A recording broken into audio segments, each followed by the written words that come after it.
It's winter, which means that it is cold outside. Your girl does not do cold, but we are going to power through another year. I've really been thinking of how to have a good winter, one that feels productive but also in line with what the season entails. I think it's a time that really invites us into a bit of like a faux hibernation, right? A time where you can deeply focus maybe on projects you've been wanting to do, a time where you can be cozy, relax, and slow down. But it's also really a time to just focus in on your goals, or dare I say, lock in, which is part of the purpose of this video. I remember when I first heard the term lock in and when I heard about the phenomenon, the great lock in of 2025, which I am so obsessed with. I was at the gym. I was lifting dumbbells on that little green turf section that I love so much, and I was near two gentlemen who were doing the same thing. And I overheard them talking about a friend of theirs who was not present. And they were complaining that the friend likes to go on Instagram in between his sets, which they said was pretty normal behavior.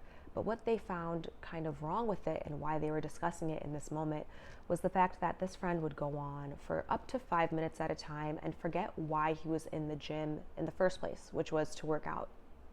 So one of the friends, lamenting on that friend's behavior, said, "You know, that guy really just needs to lock in. He's not locked in." And so contextually, even though I'm a bit of an elder millennial, I pieced together what that meant. And I thought, that is such a great term, and I completely love it. Hearing that also brought me back to the Instagram stories of one of my favorite fitness thinkers, I'll call him. He's almost like a fitness philosopher, but his name is Joe Holder, and he had been talking for a while in his Instagram stories about the Great Lock-in of 2025 and how he was going to be doing the Great Lock-in of 2025. I thought he made it up because he is kind of innovative like that, but it turned out this was actually a larger trend that he was buying into. The Great Lock-in of 2025, it's the train. The Great Lock-in of 2025 is like a big community challenge. People started talking about it online this summer, primarily on TikTok, and it's an invitation to really focus in on and just make good progress on the things you really want to do. Maybe things you've been putting off for a long time, maybe things that you originally intended to do as New Year's resolutions but that you never got around to, things that you've always been wanting to do but for some reason just haven't. Like the Great Lock-in of 2025 is your moment to do that. I love a positive trend because it allows me to feel a sort of community spirit with the things I already need to do personally, and this is one such trend. I've reflected on and am implementing 5 different habits that I think are going to make me smarter and a better and more virtuous person, which is who I desire to be. We're always trying to close that gap between like who I am and who I want to be, you know? So let's get into it. The first thing I'm doing is writing my morning pages every single day. The idea of morning pages is from Julia Cameron, who is the author of The Artist's Way. If you haven't read this book, I really recommend it. It's really for any sort of creative person. That doesn't mean that you have to be like a professional artist or a professional creative. Just if you are someone who knows that you enjoy being creative, this book is really helpful in letting you get in touch with that side of yourself. One exercise she recommends doing on a daily basis is called the morning pages. And that's when you write out 3 pages of stream of consciousness. That's the only rule, is to write those pages. Otherwise, there are no rules. The point is to kind of just write whatever comes to mind. So you don't go in with a cohesive plan. You don't go in thinking I'm going to write this post for work or something like that. Although if that happens on accident, that's fine. That's actually happened to me before. But it's not really about writing well or writing something polished. It's just about clearing your mental clutter. Now, part of why I find this so helpful is because if you're a creative like me, you understand that sometimes there's a huge temptation toward perfectionism and thinking, okay, well, I'm not going to write until I come up with the perfect idea. But the morning pages kind of shakes you out of that. Also, I find that I end up solving problems that I didn't even realize I was thinking of that were buried deep in the back of my mind. I often end up planning out parts of my day that I wasn't planning to do beforehand. And doing the morning pages really helps me solve problems and just let myself be, let myself express myself, let myself write. Also, with the morning pages, you're not supposed to go back and look at them because you're not supposed to go back and criticize yourself.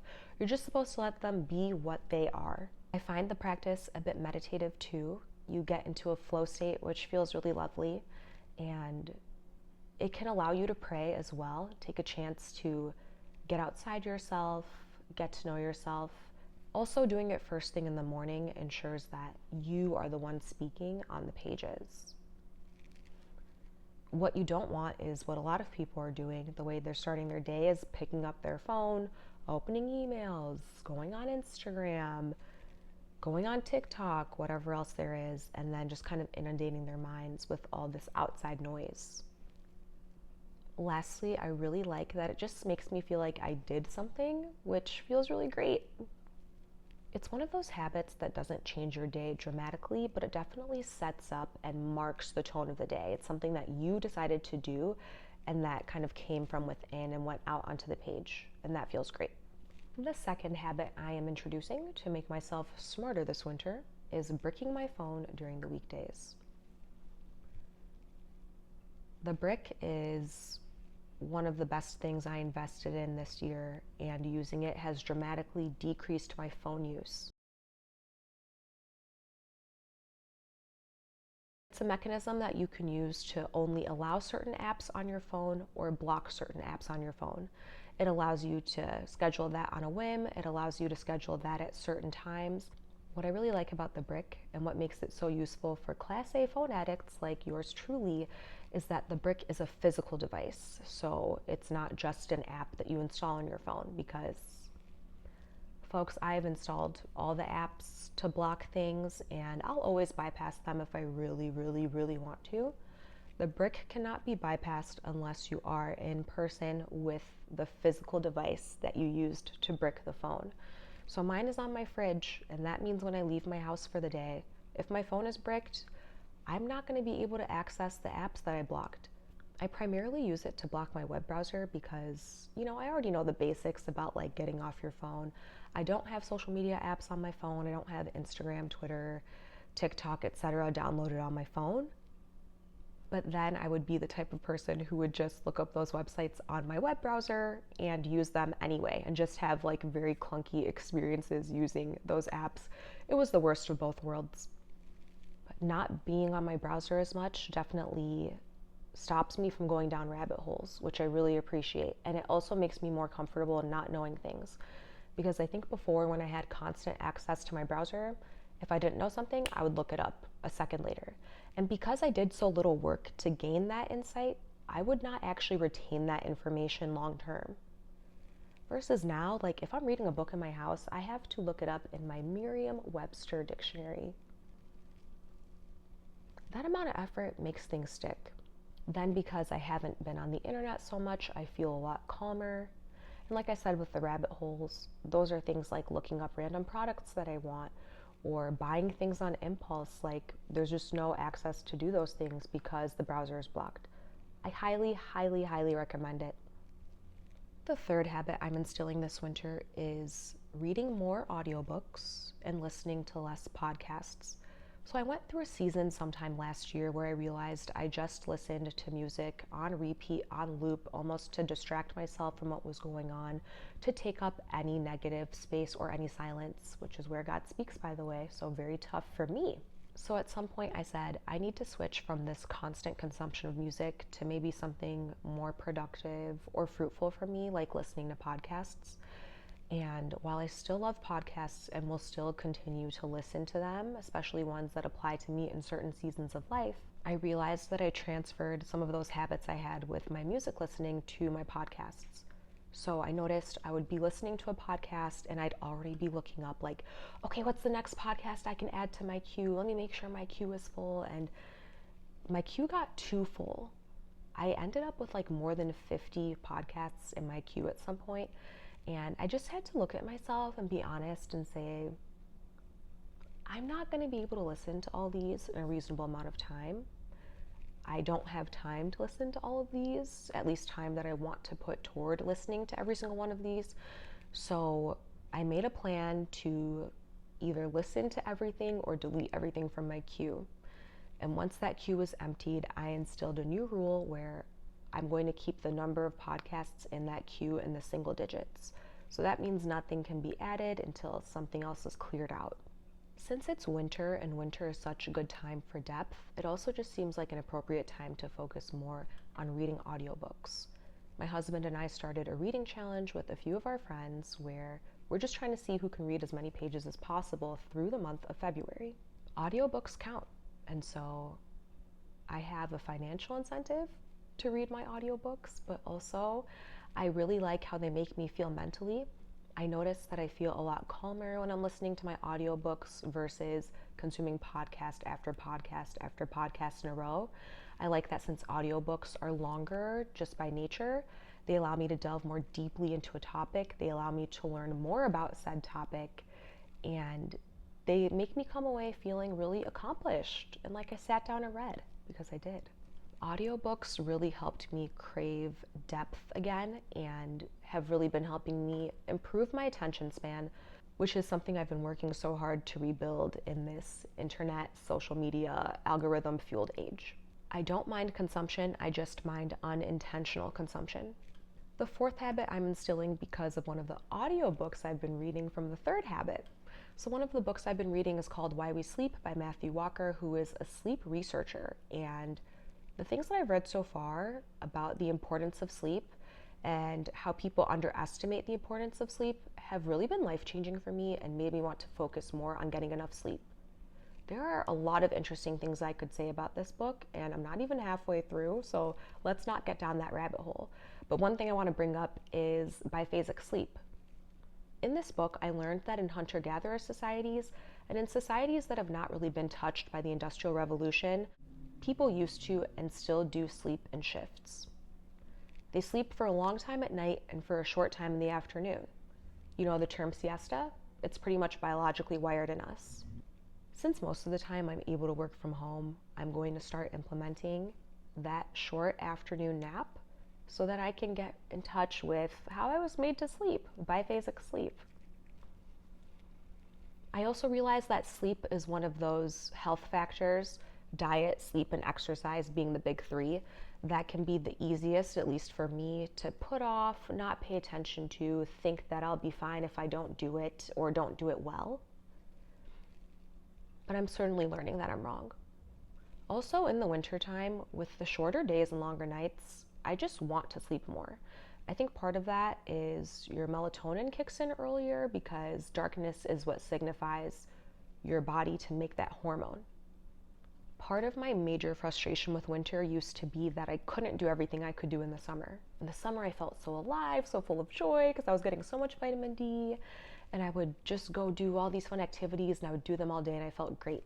And then in the winter, I would feel so frustrated because I couldn't replicate that same schedule and I would just feel so tired. But now I've come to accept that being more tired in the winter makes a ton of sense. There's less sunlight and there's more darkness. And so I'm not going to feel the same energy I feel in the summer. But instead of shunning that, I really want to lean into that and to get more sleep and prioritize my sleep. Especially because I read in the book it becomes harder to fall asleep as you undergo the aging process as you get older. And so I want to do everything I can to protect my ability to sleep as I age. The last habit I want to talk about is following a consistent weekly schedule. So I'm the type of person who loves a paper planner, but then also will fall off my paper planner, and I'm just in one of those seasons where I am not using a paper planner right now.